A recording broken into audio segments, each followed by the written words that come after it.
BRS హయాంలో ప్రభుత్వంలో notification వేసిన వాటికి సర్టిఫికేట్స్ మాత్రమే ఇచ్చి తాము ఇచ్చామని కాంగ్రెస్ నేతలు చెప్పుకుంటున్నారని మాజీ మంత్రి హరీష్ రావు విమర్శించారు.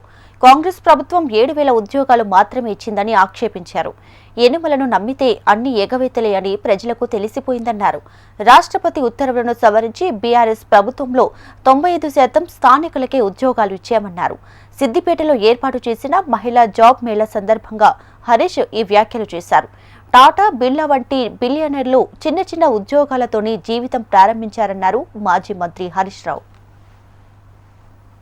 అనుభవంతో చెప్తున్నా, ఎన్నో విజయ గాథలు విని చూసి మాట్లాడి చెప్తున్నా. ఒక్కసారి ఇంట్లో నుంచి బయట పెట్టిన వాళ్ళు, ఒక అడుగు బయట పెట్టిన వాళ్ళు జీవితంలో తప్పకుండా విజయం సాధిస్తారు. పెద్ద పెద్ద టాటాలు, అంబానీలు, బిర్లాలు లేదా పెద్ద పెద్ద ఉద్యోగాలు చేసేవాళ్ళు, వాళ్ళ ప్రయాణం చిన్న ఉద్యోగంతోనే ప్రారంభమవుతుంది. సో మనము ఇంట్లో నుంచి బయటకు పోతే ఏమైందంటే జీవితంలో టైం యొక్క ఇంపార్టెన్స్, మీలో పోటీ తత్వం, ఇంకా ఎదగాలి, పైకి రావాలనే పట్టుదల మీలో పెరుగుతుంది. ఎవరు ఎదగాలన్నా ఇది చిన్న ఉద్యోగమా, 20,000 వస్తాయా, 19,000 వస్తాయా అని ఆలోచించదు. ఫాక్స్కాన్ అనేది మన దేశంలోనే కాదు ప్రపంచంలోనే one of the best company. ఇక్కడ పనిచేసే వాళ్ళందరూ మహిళలే. మీకు మంచి ఏసీ బస్సు ఉంటుంది, పిఎఫ్ ఉంటుంది, ఈఎస్ఐ ఉంటుంది, ఉద్యోగ భద్రత ఉంటుంది, సేఫ్టీ ఉంటుంది. సో మీకు భోజనం పెడతారు, టిఫిన్ పెడతారు. సో మంచి కంపెనీ ఇది. మీరు అక్కడ వెళ్ళి కొన్ని రోజులు పనిచేసిన తర్వాత ఇంకా ఎదగడానికి అవకాశం ఉంటుంది. ఇది మన బీఆర్ఎస్ ప్రభుత్వంలోనే ఈ కంపెనీని మనం హైదరాబాద్ తెచ్చుకోవడం జరిగింది.